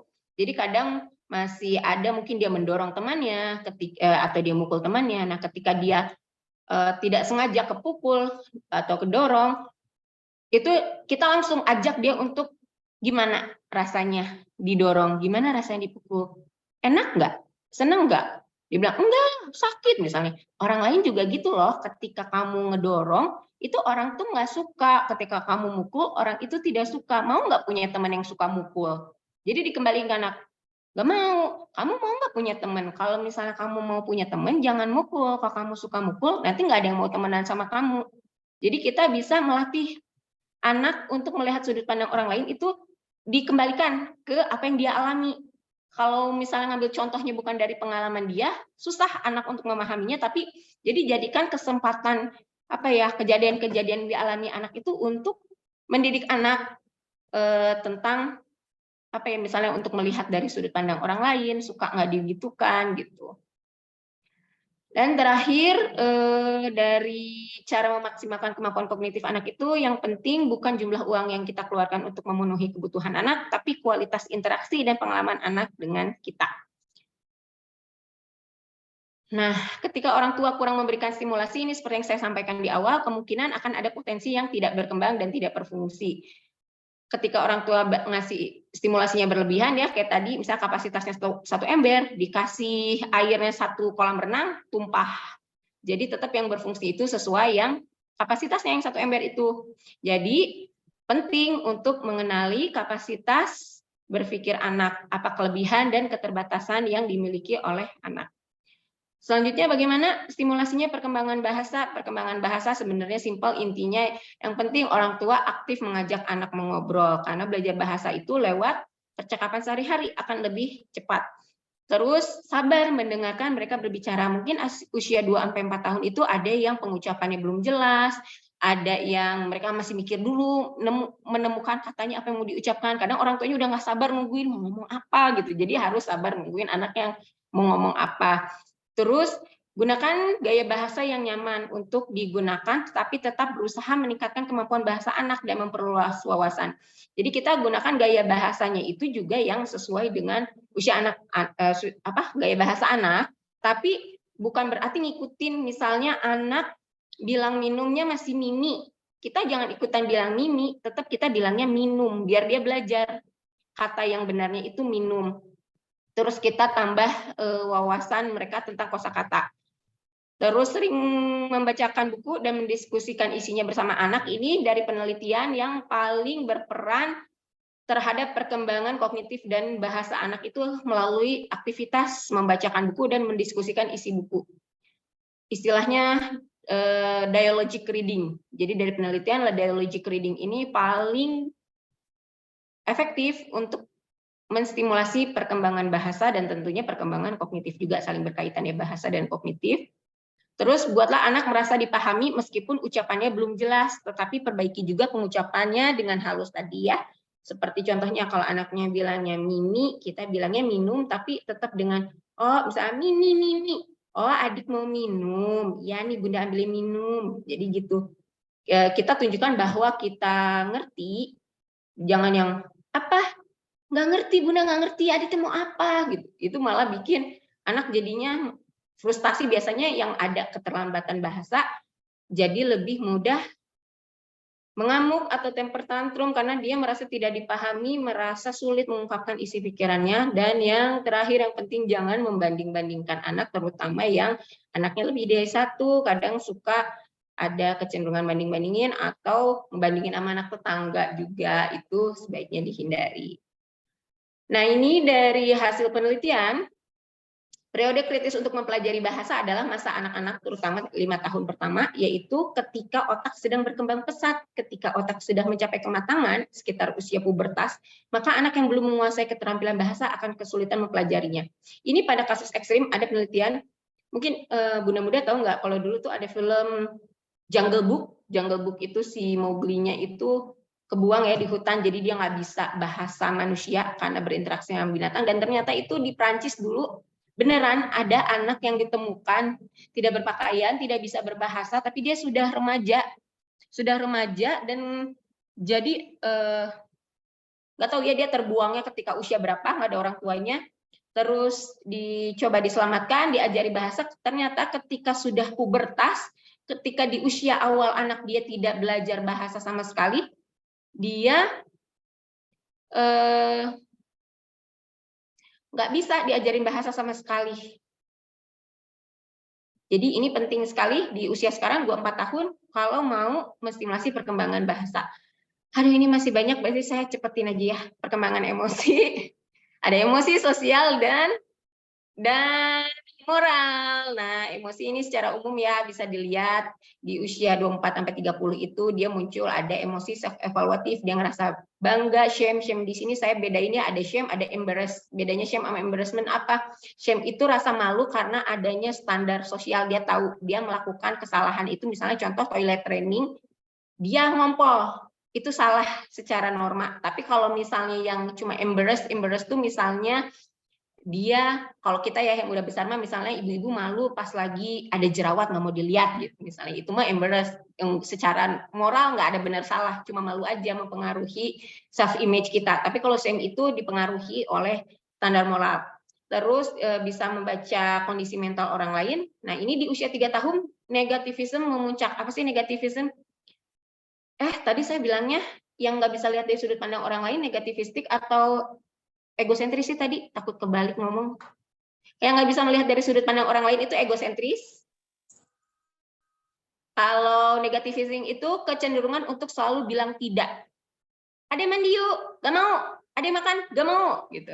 Ini umum pada umur segini. Kenapa? Di usia 3 tahun itu kan tadi dia mulai muncul keinginan untuk mengontrol diri secara perkembangan. Dia mengontrol diri dan dia ingin mengontrol dunianya. Cara dia mengetes mengontrol dunianya dengan bilang tidak kepada semua orang, pengen tahu aku bisa mengontrol orang atau enggak gitu. Terus ini temper tantrum jadi hal yang biasa usia 3 tahun karena secara umum anak usia 3 tahun itu memang belum bisa mengelola emosi. Terus sedikit kesadaran eksplisit mengenai kebanggaan dan shame, ini maksudnya ribet banget ya. Dia mulai punya kesadaran mengenai dia bisa ngerasa bangga atau malu. Shame itu malunya itu karena ada standar benar salah. Nih, ini ada stimulasi perkembangan emosi, ada yang disebut emotion coaching parent sama emotion dismissing parents. Emotion coaching parent contohnya ketika misalnya anak jatuh. Anak jatuh itu emotion coaching parents itu akan ketika anak jatuh tuh akan bilang anaknya nangis nih, jatuh nangis. Adik nangis karena sakit ya, mana yang sakit? Terus sama bundanya dipeluk. Oh nggak apa-apa kok kalau sakit nangis, emang biasanya orang sakit. Kalau sakit itu nangis, itu emotion coaching parent. Kalau emotion dismissing parent, begitu anaknya jatuh nangis, oh nggak apa-apa, kuat, jep, udah nggak usah nangis. Masa laki-laki nangis, kuat atau gini mah nggak usah nangis. Itu emotion dismissing parent. Kira-kira menurut bunda-bunda, yang mana yang bagus untuk perkembangan emosi anak? Yang emotion coaching parent atau emotion dismissing parent? Coaching parent. Ya, emotion coaching parent. Emotion coaching parent itu yang bisa mendorong anak untuk mengelola emosi. Jadi emosi negatif yang dimunculkan anak itu dijadikan kesempatan untuk mengajarkan anak untuk mengenal emosi yang dia rasakan, bagaimana mengekspresikan emosinya, dan bagaimana dia bisa menenangkan diri. Jadi bahkan ketika misalnya tadi ya, anak temper tantrum, lagi ngamuk, itu pakai emotion coaching parent. Kalau misalnya kita melihat, kalau ketika anak nangisnya karena jatuh, misalnya kita bilang nggak apa-apa kok nangis, kan emang sakit. Sini sambil dipangku, nanti biasanya kalau anak merasa dimengerti, dia tuh cepet kok redanya. Dia akan cepet rilis redanya. Tapi kalau misalnya nggak diabaikan gitu perasaannya, itu akan lebih lama. Nah, ketika menangis pun misalnya dia tantrum, ketika tantrum tuh kita tanya, adik tuh nangis mau apa? Sedih kenapa? Kenapa perlu nangis? Misalnya kalau dia ternyata pengen sesuatu tapi dengan tantrum, kalau mau itu nggak usah pakai nangis, bilang aja baik-baik. Sok sama bunda dikasih kalau udah ngomongnya baik. Tapi kalau sambil ngambek nggak akan dikasih. Jadi itu juga bukan berarti kita membiarkan terus semua emosi negatifnya. Ketika kita melihat antar stimulus dengan reaksinya tidak tepat, tidak sesuai, ya kita jelaskan yang gimana. Kalau misalnya mau sesuatu itu ngomong baik-baik, bukan nangis gitu contohnya. Jadi ini ya, Tia, jadi dikenalin dulu perasaannya dia itu kenapa gitu ya. Jadi tadi kan jadi untuk regulasi emosi itu yang pertama anak itu mengenali dulu apa yang dia rasakan, terus dia menerima apa yang dia rasakan. Kan kalau yang emotion dismissing parents itu seolah-olah menolak emosi negatif itu nggak boleh dimiliki. Tapi yang biar anak bisa cepet tenang tuh dia diajarkan untuk menerima, nggak apa-apa loh kamu merasakan itu kalau memang situasinya wajar. Misalnya ketika dia jatuh, ketika dia gagal, ketika dia kecewa, terus dia merasa sedih, oh kamu kecewa, nggak apa-apa kalau kecewa. Jadi kasih kesempatan anak untuk mengekspresikan kekecewaannya, mengekspresikan kesedihannya kalau stimulusnya itu sesuai. Tapi kalau misalnya situasinya nggak sesuai, yang gitu mah bukan untuk ditangisi gitu, ya dikenalkan juga ke anak gitu. Nah, ini pemahaman anak tentang emosi dapat membantu mereka untuk mengontrol perilakunya di situasi sosial. Ini penting banget anak untuk bisa mengenali emosinya sendiri, karena ini yang nanti bisa membantu mereka mengontrol perilaku mereka ketika berada di situasi sosial, dan membantu mereka kalau mereka mengenali perasaan diri sendiri aja nggak bisa, mereka akan kesulitan untuk mengenali perasaan orang lain. Jadi mulai dari diri anak sendiri. Perkembangan emosi anak ini dipengaruhi oleh dorongan atau halangan dari orang tua untuk menampilkan emosi negatif tadi ya. Kalau misalnya anaknya mau nangis, tergantung orang tua membolehkan atau tidak, itu nanti akan mempengaruhi keterampilan anak untuk mengelola emosi. Terakhir, perkembangan sosial ini intinya usia anak 2-4 tahun itu adalah usia bermain. Di 24-30 itu mainnya masih paralel. Paralel itu apa? Ada anak banyak tapi mereka main sendiri-sendiri, nggak berinteraksi. Usia 30-36 baru mereka mulai menunjukkan minat untuk berinteraksi, untuk main dengan anak-anak lain. 3 tahun itu mulai inisiatif, terus main dengan anak lain bisa lebih terkoordinasi ya di 3 tahun, dan biasanya anak memilih teman bermainnya itu berdasarkan kedekatan. Dia maunya yang mainnya sama teman yang dekat aja gitu sama dia. Terus usia 4 tahun itu mulai suka konflik dengan saudara kandung, berebut barang, dan pretend play dengan tema sosiodrama. Sosiodrama itu jadi dia bermain peran, bermain pura-pura, tapi berdasarkan drama setting-setting sosial yang ada di kehidupannya gitu. Biasanya ya misalnya contohnya main jadi ibu-ibuan gitu kalau perempuan. Bagaimana menstimulasinya? Tadi beri kesempatan untuk bersosialisasi dengan teman sebayanya, contohnya kayak di sekarang ya anak-anaknya di zona kreativa ketemu dengan teman-teman yang seusianya. Jadi si anak punya kesempatan untuk bersosialisasi dengan teman sebayanya. Nah, dan dia ketika masuk ke lingkungan sosial itu perlu diajari keterampilan sosial dan dikenali juga norma sosial yang berlaku. Keterampilan sosial itu apa? Tadi seperti di awal disampaikan oleh Bunda Devi, anak belajar mengenalkan diri, memberi salam. Jadi biar dia nggak malu ketika masuk lingkungan sosial tuh gimana sih mengenalkan dirinya, gimana ngasih salamnya, gimana minta maaf, gimana antri, gimana berbagi makanan. Terus apa sih aturan sosial yang ada. Terus yang paling kadang kan ke anak kalau ngajarin cuma ngomong-ngomong aja itu agak susah. Nah, pakai pretend play, coba latihan pretend play. Kamu kalau masuk kelas kenalin diri pakai pretend play misalnya. Jadi pakai pretend play untuk berbagai setting sosial untuk mengenalkan anak bagaimana sih cara berperilaku di setting sosial. Terus orang tua juga ngasih contoh cara berinteraksi sosial ketika anak itu kan misalnya ibu atau ayahnya bertemu dengan temannya, dengan siapa, kan anak itu melihat ya bagaimana orang tuanya ketika berinteraksi dengan orang lain. Nanti anak akan mencontoh bagaimana berinteraksi dengan orang lain. Terakhir, perkembangan moral. Ini capek. Bisa dilihat 24 sampai 30 itu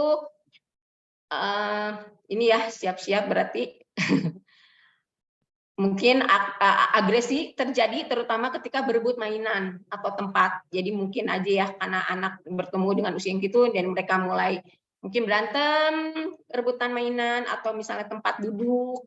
Terus di usia 30 sampai 36-nya sih mulai berkurang agresi fisiknya, tapi lebih ke agresi verbal. Agresi verbal. Jadi kalau masih lebih kecil 2 tahun, 2 tahunan itu masih pakai fisik. 30 sampai 36 itu ngomong agresinya dengan kata-kata.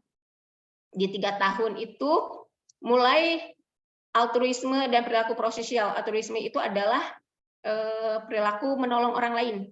Menolong orang lain, tapi motifnya kalau usia 3 tahun itu dia senang untuk mendapat pujian dan menghindari celaan. Jadi karena di usia 3 tahun dia udah mulai mengenal ya mana yang benar yang salah. Jadi dan biasanya karena orang tuanya itu suka muji kalau anaknya berperilaku baik, terus dimarahin kalau misalnya berperilaku tidak baik, akhirnya ya si anak secara umum dia berperilaku baik biar dapat pujian dan menghindari celaan atau hukuman. Usia 4 tahun itu mulai memuncak rasa bersalah kalau misalnya ya anak nggak sengaja numpahin air atau jadi kalau misalnya dia sebenarnya numpahin airnya nggak sengaja di usia 4 tahun itu dia ngerasa bersalah dan dia jadi dia nggak fokus pada sebenarnya itu nggak sengaja gitu, bukan pada niatnya sengaja atau tidak sengaja, tapi dia tuh jadi ngerasa bersalah terus itu tuh salah numpahin air gitu. Terus jadi penalaran moralnya itu kaku berdasarkan kepatuhan terhadap otoritas, dia kaku ngikutin usia 4 tahun itu ngikutin ya aturan yang otoritasnya siapa, apakah orang tuanya atau guru. Biasanya itu kalau misalnya sama guru di sekolahnya bukan di guru ya, kalau di zona kreativa misalnya sama bunda-bunda dibilang harus ini harus itu, nanti di rumah kata bunda nggak boleh gitu, kata bunda Devi nggak boleh gitu, jadi kaku dibawa ke rumah. Nah biasanya umur 4 tahun tuh kayak gitu. Masalah perilaku menurun pada anak perempuan, tapi tidak pada laki-laki. Jadi 4 tahun itu anak perempuan mulai menurun. Ini parentingnya secara umum bersifat hangat dan suportif daripada suka menghukum. Jadi kalau pengen anak menginternalisasi nilai-nilai moral, sebaiknya orang tua itu bersikap hangat, suportif, dan jangan suka menghukum. Terus menggunakan teknik disiplin induktif.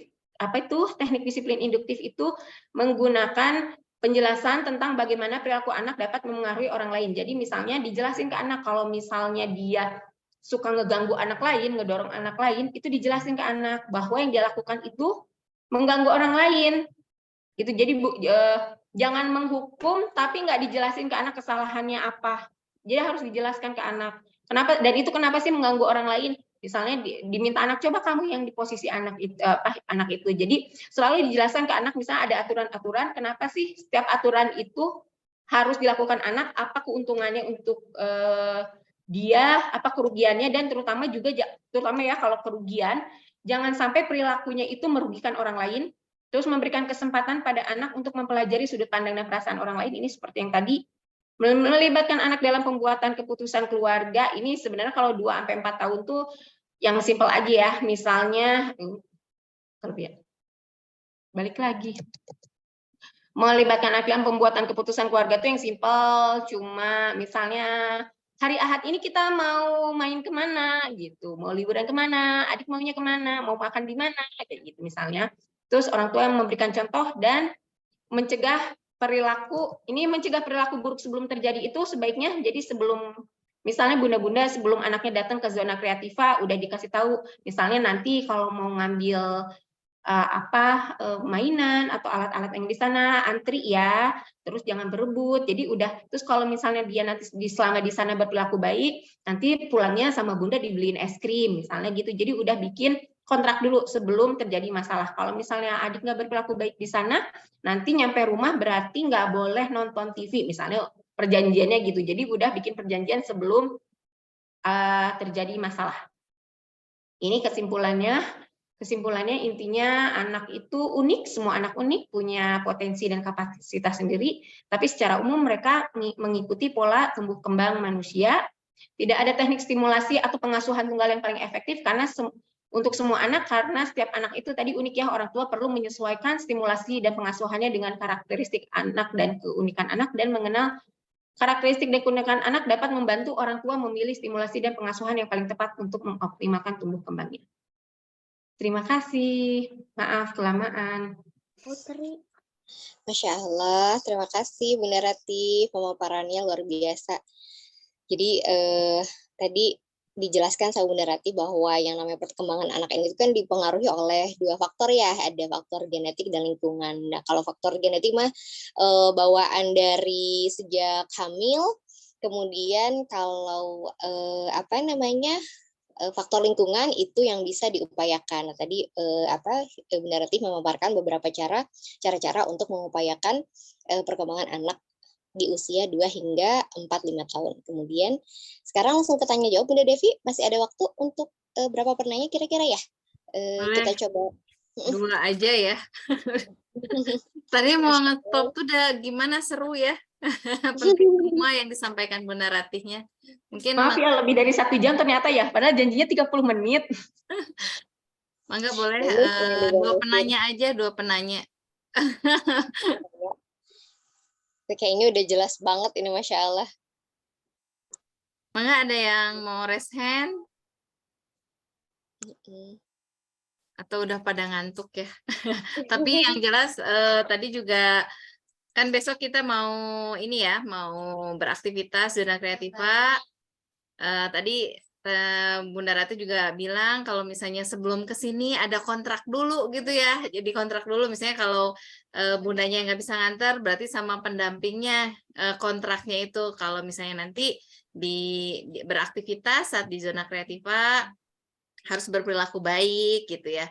Dan sama ya, saat di rumah harus kontrak perjanjian, tapi memang biasanya begitu ya. Kalau saya juga mempraktekkan itu, kalau misalnya ketemu dengan kita mau pergi ke suatu tempat, sebelumnya kita coaching dulu, di training dulu si anak-anak supaya nanti tuh harus gimana, nanti kondisi di sana itu seperti apa. Jadi mungkin betul juga ya Bunda Rati, kita itu harus memaparkan kondisi nanti di zona kreatif kayak gimana, ada berapa banyak orang, kalau misalnya kamu baik itu nanti bagaimana, mungkin seperti itu ya. Mangga izin bertanya buat Bundanya Misha. Boleh di chat, boleh. Mangga.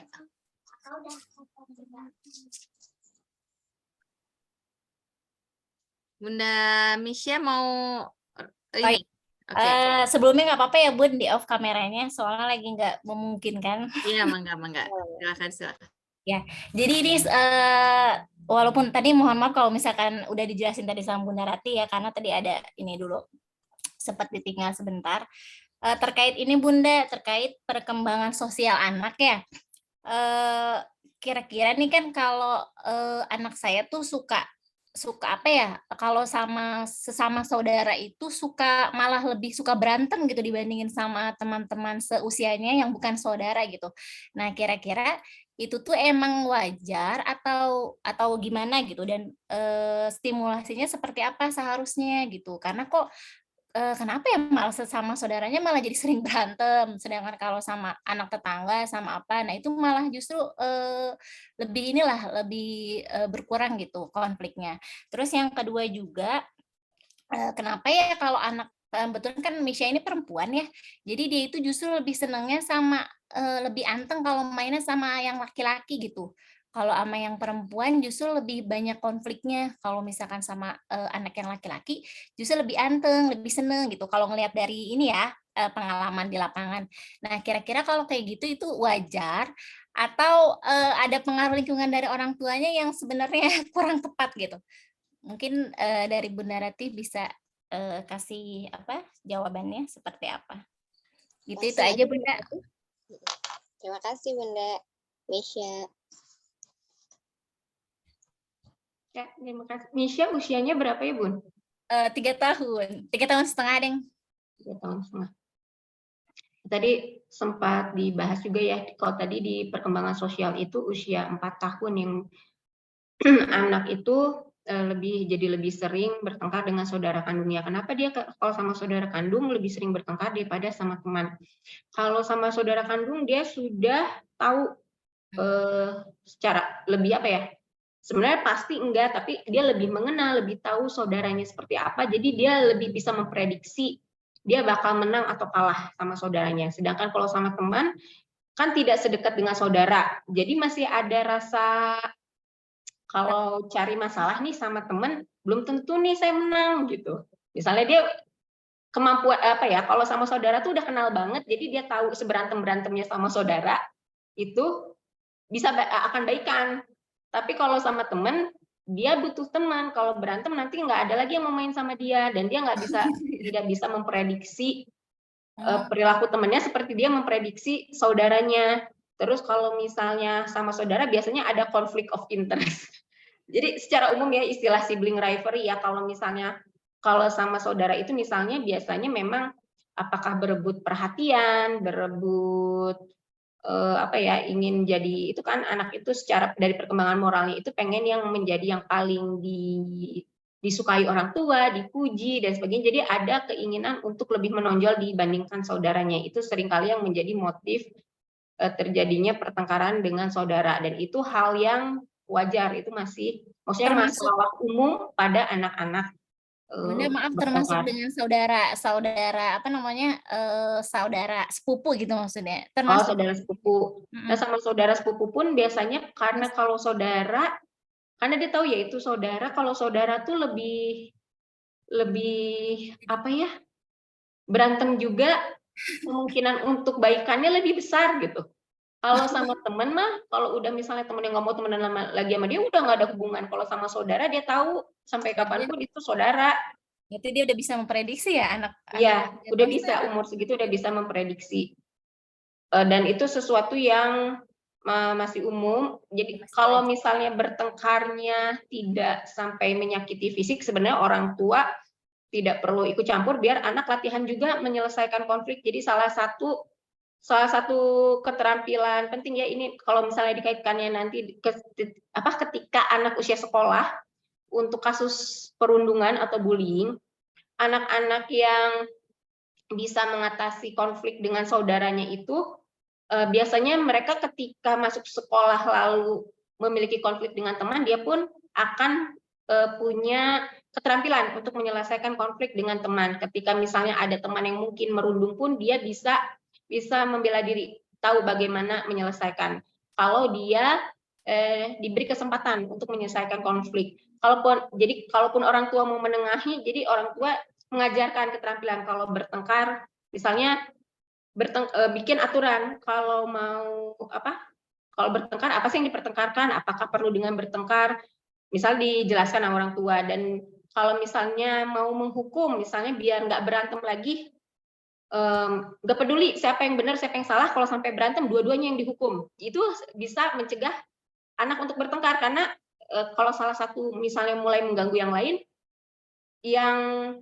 kalau sampai berantem yang satu ngebalas, nanti biarpun aku nggak salah, aku akan dihukum juga nih kalau aku ngebalas, misalnya gitu. Kalau dia nyuekin, yang awalnya ngeganggu juga kan kalau dicuekin, jadi dia meminimalisir pertengkaran kalau misalnya dua-duanya akhirnya nanti dihukum. Atau misalnya orang tua menjelaskan bagaimana sih menyelesaikannya tanpa pertengkaran misalnya.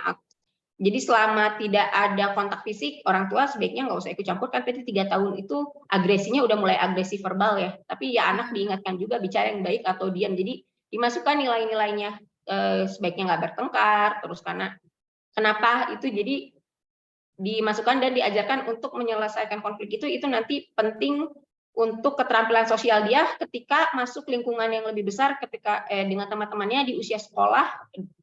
Sangat mungkin anak bertemu teman nggak semuanya baik, mungkin nanti ada yang meledek dia atau ada yang merundung, jadi dia bisa melindungi diri, tahu bagaimana menyelesaikan konflik dengan teman. Terus tadi yang kedua apa ya pertanyaannya, itu lupa. Lebih senang ke laki-laki. Lebih senang sama anak laki-laki. Sebenarnya nggak masalah sih, lebih suka main dengan anak laki-laki selama dia sadar dia perempuan. Iya. Kalau dia tahu dia perempuan, temennya laki-laki, nggak masalah. Tapi kalau misalnya dia perempuan, tapi dia pengen, aku suka main sama laki-laki, aku pengen jadi laki-laki, itu yang nggak wajar. Tapi selama dia tahu dia perempuan, terus konten permainannya pun bervariasi ya, nggak selalu yang bikin dia jadi maskulin, nggak masalah. Maksudnya permainannya kalau apa mainnya apa sama teman laki-laki? Main apa aja sih, main lari-larian, main engklek gitu. Ya kan kalau lari-larian, engklek itu kan ini ya, istilahnya kalau itu unisex, bisa laki-laki bisa perempuan. Tapi kalau udah khusus dia mainnya pasti main pedang-pedangan, main pistol-pistolan, main mobil-mobilan, main kelereng. Itu kan permainan laki-laki. Nah, itu yang perlu diarahkan, oh itu permainannya lebih ke anak laki-laki. Tapi kalau cuma lari-larian, engklek itu kan bisa laki bisa perempuan, dan selama si anak itu tahu dia perempuan, nggak masalah. Ya ya. Siap-siap Bunda. Berarti masih tahapnya wajar ya. Ya, terima kasih banyak Bunda Ratih. Terima kasih Sama-sama. Indonesia, Masya Allah. Ini ada pertanyaan di kolom chat, Bunda Ratih, kebaca nggak? Baca. Terakhir ya, Teh. Ya, ini yang terakhir aja, Masya Allah. Silakan langsung aja Bunda Ratih.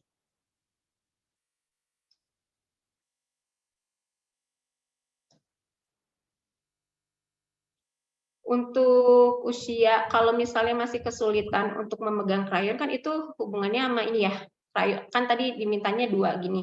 Bisa dimulai dengan latihan Play-Doh, main Play-Doh atau pasir kinetik, terus meronce.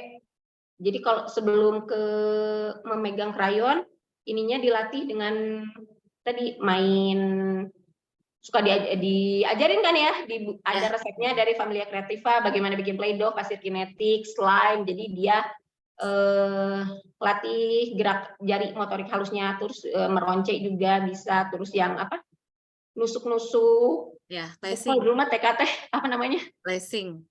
Ya, itu lacing. Stretch. Tapi nanti memang program ini ada Teh. Ya, ada Bun. Jadi, Jadi insya Allah akan difasilitasi nanti. Jadi di selain bebikinan itu tuh pasti ada stimulasi sensori motoriknya. Jadi kalau untuk yang besok itu ada pre-writing. Jadi memang nanti insya Allah akan difasilitasi sama Familia Creativa di zona ya. Alhamdulillah. Alhamdulillah tuh Bunda ikut Familia zona Creativa. Zona Creativa. Jadi nggak usah terapi okupasi. Masya Allah. Terapinya di kita ya. Mungkin itu ya, Bunda Dia. Terima kasih banyak ya. Itu saya tambahin lagi buat besok. Jadi kita ada aktivitasnya itu bermain chat ya. Pokoknya ada yang chat-chatnya. Jadi bawa celemek. Jadi untuk buat besok tuh bawa celemek. Terus itu aja sih kayaknya, bawa celemek aja. Soalnya semuanya udah disediakan ya bahan-bahannya. Ya, itu tadi ya, enggak. Oke, alhamdulillah. Terima kasih banyak. Oh iya, satu lagi Teh, kan kita nanti ya buat besok nih bunda-bunda, karena besok itu akan mulai dikelompokkan untuk anak-anaknya. Jadi kita mulai nggak langsung masuk ke gedung, tapi ada dulu kayak untuk masuk itu ada ininya gitu, ada startnya. Terus anak-anak juga disuruh untuk engklek dulu dan kasih tahu perasaannya apa gitu. Jadi nanti dipersiapkan anak-anak di luar dulu sebelum masuk. Jadi emang daftar langsung berbaris gitu. Jadi nggak masuk ke gedung dulu ya buat besok. Itu aja sih ya Bunda Dia. Oke, ada prosesinya dulu berarti ya Bunda Devi. Kalau waktu kecil mah kayak natunya itu Teh. Screening emosional. Eta atunya. Itu menarik sekali nih, Masya Allah. Oke, alhamdulillah. Tidak terasa waktunya luar biasa sampai malam ini. Terima kasih banyak kepada Bunda Ratih atas pemaparannya, kepada bunda-bunda yang hadir juga terima kasih banyak atas waktunya. Kita tutup dengan hamdalah, alhamdulillahirabbil alamin, astagfirullahaladzim, dan doa akhir majelis subhanakallahumma wa bihamdika asyhadu an la ilaha illa anta astaghfiruka wa atubu ilaik. Kami mohon maaf apabila ada kesalahan karena yang salah datang dari kami. Oke, assalamualaikum warahmatullahi wabarakatuh. Sampai jumpa di kesempatan berikutnya Ibu Bunda. Terima kasih semuanya. Terima kasih Bunda Rati, Bunda Dia, dan bunda-bunda semuanya. Selamat malam, selamat beristirahat. Terima kasih. Assalamualaikum. Dadah.